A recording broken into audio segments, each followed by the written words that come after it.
ইমরান খানের মডেলে নির্বাচন করতে যাচ্ছে আওয়ামী লীগ, গোপন ষড়যন্ত্র ফাঁস। আওয়ামী লীগের 6 নেতাকর্মী গ্রেফতার।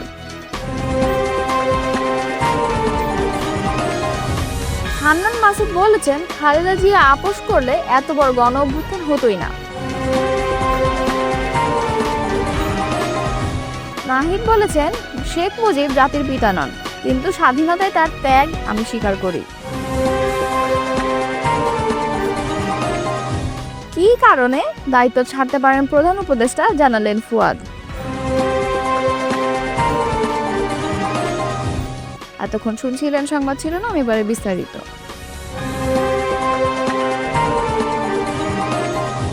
গত 24 ঘন্টায় রাজধানীর বিভিন্ন এলাকায় অভিযান চালিয়ে কার্যক্রম নিষিদ্ধ আওয়ামী লীগ ও এর অঙ্গ সংগঠনের আরও 6 নেতাকর্মীকে গ্রেফতার করেছে ঢাকা মহানগর গোয়েন্দা পুলিশ।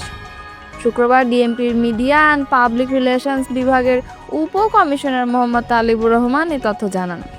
ডিএমপি জানিয়েছে, গ্রেফতার ব্যক্তিদের বিরুদ্ধে আইনগত ব্যবস্থা গ্রহণ প্রক্রিয়াধীন রয়েছে।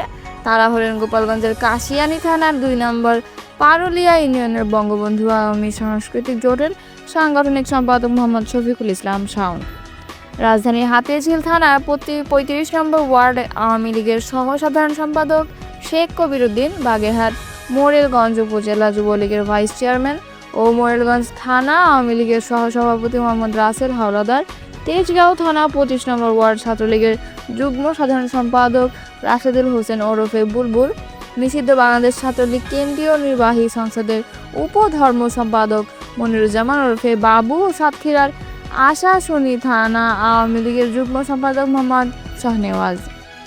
জাতীয় নাগরিক পার্টির সিনিয়র যুগ্ম মুখ্য সমন্বয়ক আব্দুল হান্নান মাসুদ বলেছেন, বেগম খালেদা জিয়া বাংলাদেশের একমাত্র আপোষহীন নেত্রী।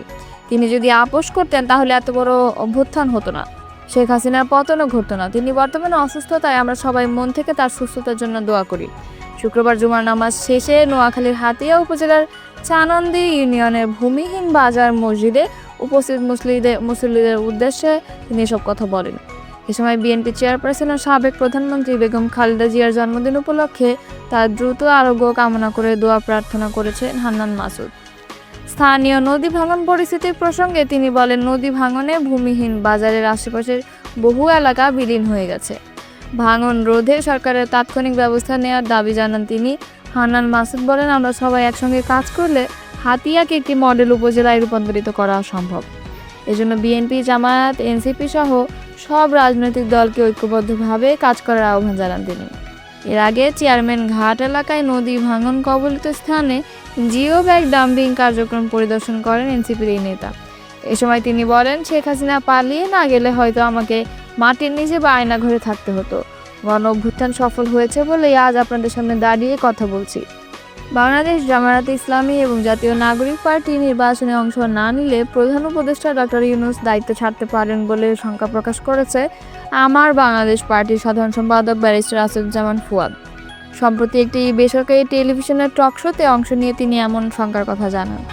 টকশোতে ব্যারিস্টার ফুয়াদ বলেন, আওয়ামী লীগ যেমন 2018 এবং 1973 সালে একতরফা অরাজক নির্বাচন করেছে, এবারের নির্বাচনও তেমন হওয়ার সম্ভাবনা রয়েছে। বিএনপির ইতিহাসে প্রথমবারের মতো তারা প্রতিটি আসনে পূর্ণ প্রার্থী দিতে পারছে না, যা তাদের জন্য বড় চ্যালেঞ্জ। তিনি আরও উল্লেখ করেন, জুলাই সনদের বাস্তবায়ন নিয়ে বিভিন্ন দলগুলোর মধ্যে মতবিরোধ দেখা দিয়েছে। এনসিপির কোনো নেতা বলেছেন, ফেব্রুয়ারিতে নির্বাচন হওয়ার কোনো সম্ভাবনা তারা দেখছেন না। ব্যারিস্টার ফুয়াদ আরও বলেন, জামায়াত এবং চরমোনাই হচ্ছে বিএনপির পর সবচেয়ে বড় দুটি দল।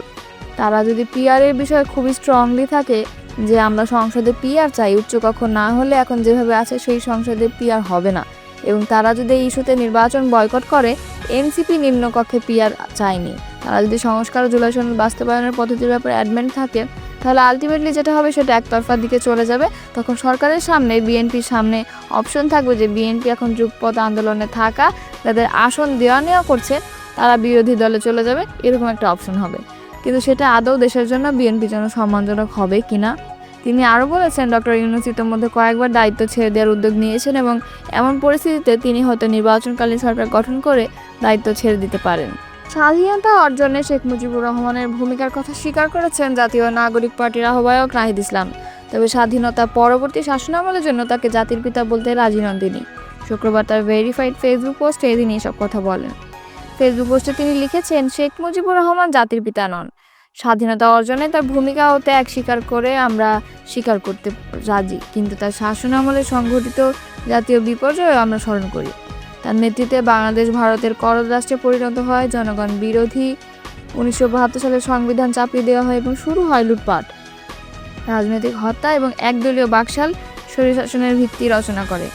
নাহিদ ফেসবুক পোস্টে উল্লেখ করে লেখেন, আওয়ামী লীগের ফ্যাসিবাদী রাজনীতির কেন্দ্রবিন্দুতে রয়েছে মুজিব পূজা ও মুক্তিযুদ্ধ পূজা। এক রাজনৈতিক মূর্তি পূজা, যা জনগণকে দমন, দেশলুট এবং নাগরিকদের প্রথম ও দ্বিতীয় শ্রেণীতে বিভক্ত করার হাতিয়ার হিসেবে ব্যবহৃত হয়েছে। এটি ছিল গণতন্ত্রের মুখোশে আধুনিক জমিদারি, অথচ মুক্তিযুদ্ধে ছিল জনগণের সংগ্রাম। দেশে দশকের পর দশক ধরে আওয়ামী লীগ বাংলাদেশকে নিজের বংশগত সম্পত্তি মনে করে শাসন করেছে, জবাবদিহিতাহীনভাবে ক্ষমতা ভোগ করেছে এবং মুজিবের নাম ব্যবহার করে প্রতিটি দুর্নীতি ও দমনকে ন্যায্যতা দিয়েছে। এই নেতা লেখেন, 2024 সালের গণ অভ্যুত্থান এই জমিদারি ভেঙে দিয়েছে। আর কখনো কোনো ব্যক্তি, পরিবার বা মতবাদ জনগণের অধিকার কেড়ে নিতে পারবে না বা বাংলাদেশের উপর ফ্যাসিবাদ চাপিয়ে দিতে পারবে না। জাতির পিতা উপাধি কোনো ঐতিহাসিক সত্য নয়, এটি আওয়ামী লীগের তৈরি এক ফ্যাসিবাদী হাতিয়ার, যা ভিন্ন মত, দমন ও রাষ্ট্রের একচেটিয়া মালিকানা প্রতিষ্ঠার জন্য ব্যবহৃত হয়েছে। বাংলাদেশ সমানভাবে সব নাগরিকের, এর জন্ম বা ভবিষ্যতের মালিকানা কোনো ব্যক্তির হতে পারে না। ফেসবুক পোস্টে নাহিদ ইসলাম লেখেন, মুজিববাদ হচ্ছে শেখ মুজিব ও মুক্তিযুদ্ধের নামে পরিচালিত এক ফ্যাসিবাদী মতবাদ। আমাদের সংগ্রাম কোনো ব্যক্তির বিরুদ্ধে নয়, বরং এই ফ্যাসিবাদী মতবাদের বিরুদ্ধে। মুজিববাদ হচ্ছে ফ্যাসিবাদ ও বিভেদের মতবাদ। এর মানে গুম, হত্যা, ধর্ষণ ও পদ্ধতিগত মানবাধিকার লঙ্ঘন। এর মানে জাতীয় সম্পদ লুট ও বিদেশে পাচার। এর মানে ইসলাম ভীতি, সাম্প্রদায়িকতা ও সংখ্যালঘু ভূমি দখল। এর মানে জাতীয় সার্বভৌমত্ব বিদেশি শক্তির কাছে বিক্রি করা। 16 বছর ধরে মুজিবকে রাজনৈতিকভাবে জীবিত রাখা হয়েছে এক অস্ত্র হিসেবে, আর তার মূর্তির আড়ালে চলছে অপহরণ, খুন, লুটপাট ও গণহত্যা। তিনি লেখেন, মুজিববাদ আজও এক জীবন্ত বিপদ। একে পরাজিত করতে হবে রাজনৈতিক, আদর্শিক ও সাংস্কৃতিক প্রতিরোধের মাধ্যমে। আমাদের সংগ্রাম একটি প্রজাতন্ত্র গড়ার, একটি স্বাধীন, একটি গণতন্ত্র বাংলাদেশ গড়ার, যেখানে কোনো দল, বংশ বা নেতা জনগণের ঊর্ধ্বে নয়। বাংলাদেশ কারো ব্যক্তিগত সম্পত্তি নয়, এটা জনগণের প্রজাতন্ত্র।